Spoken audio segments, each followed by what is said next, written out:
Hello बच्चों, आज हम अपनी हिंदी के कक्षा में भाषाभ्यास का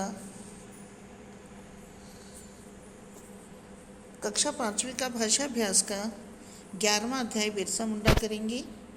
इसमें आपके नुक्ता प्रयोग किसे कहते हैं कि आप ये लाइनों को पढ़ें कि जमींदारों ने छल बल से मुंडाओं को उन्होंने अपने जंगल, ज़मीन और अपनी आज़ादी के लिए ऊपर दिए गए वाक्यों में बोल बोल कर पढ़िए और उनमें मोटे काले शब्दों को छांट कर लिखिए। जैसे ज़मींदारों, ज़रूरत, ज़मीन, चीज़ें, आज़ादी, अंग्रेज़ों। तो अब नीचे आपने देखा है कि इन शब्दों में ज पर गौर कीजिए। यह ज अलग है, यानी कि इस ज में पैर में बिंदी लगी हुई है। अब आप नीचे कुछ शब्द जोड़ों को देखिए, जैसे तेज, तेज, ज़माना, जमाना,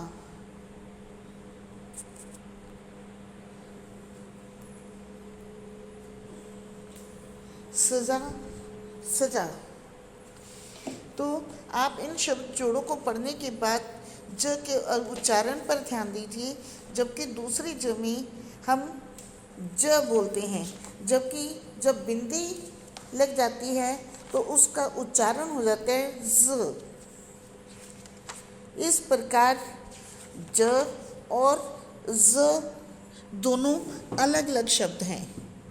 ज में नीचे लगी बिंदी को नुक्ता कहते हैं।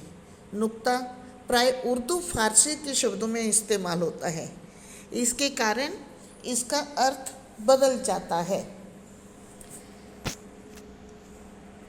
यानी कि जो ज बिंदी वाले शब्द हैं वो ज़्यादातर हिंदी के नहीं होते, ये उर्दू फारसी के शब्द हैं या फिर कुछ अंग्रेजी के शब्दों के साथ भी ज में बिंदी का प्रयोग होता है। इसी प्रकार फ जब हम सिंपल फ बोलते हैं हिंदी वाला, तो उसमें दोनों होंठ हमारे जुड़ जाते हैं, लेकिन जब हम फ बोलते हैं तो हमारे नीचे के दांत ऊपर के होठों को टच करते हैं, यानी कि ऊपर के होठों को छूते हैं।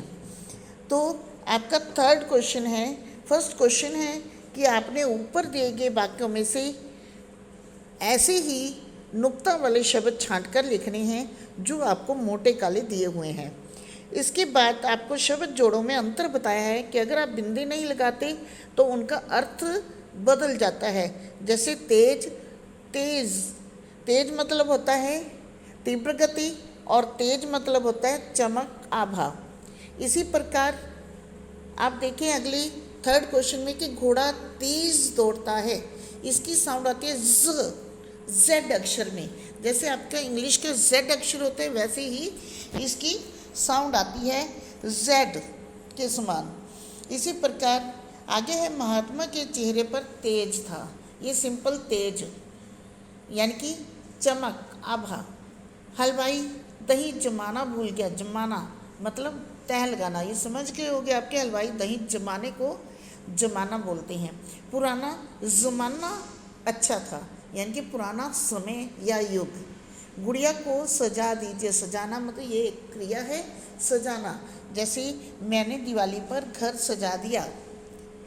इसी प्रकार चोर को सज़ा मिली, सज़ा मतलब यहाँ दंड होता है, यानी कि आप देख रहे हो कि बिंदी लगाने से शब्द का अर्थ बदल गया, यानी कि इस बिंदी को हम नुक्ता कहते हैं व्याकरण की भाषा में।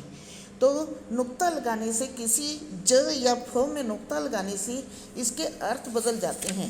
अब ज के अलावा फ के नीचे भी नुक्ता लगता है, जैसे फन या फन। अभी मैंने बताया कि फ को बोलते समय दोनों होंठ मिलते हैं, जबकि फ को बोलते समय ऊपर के दांत नीचे के होंठों को छूते हैं, नीचे के दांत ऊपर के होंठों को टच करते हैं। होंठ, दांत, ऊपर के दांत नीचे के होंठ आपस में मिलते हैं, जैसे फ, फ।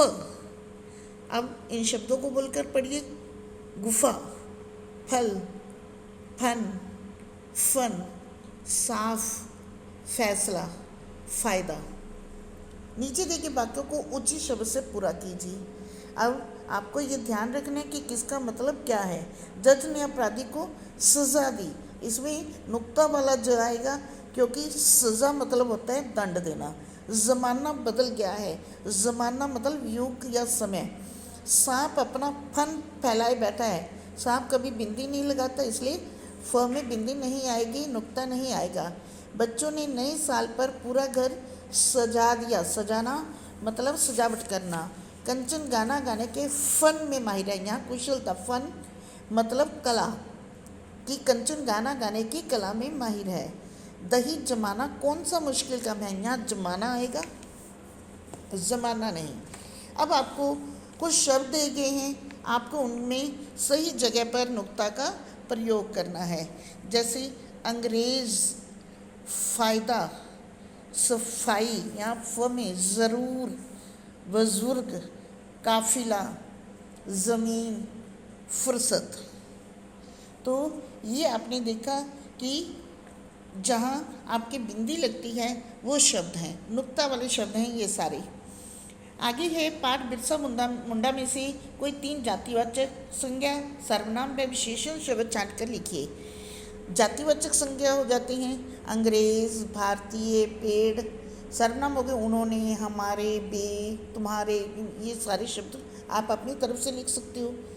विशेषण में घोर, सामाजिक, सारी।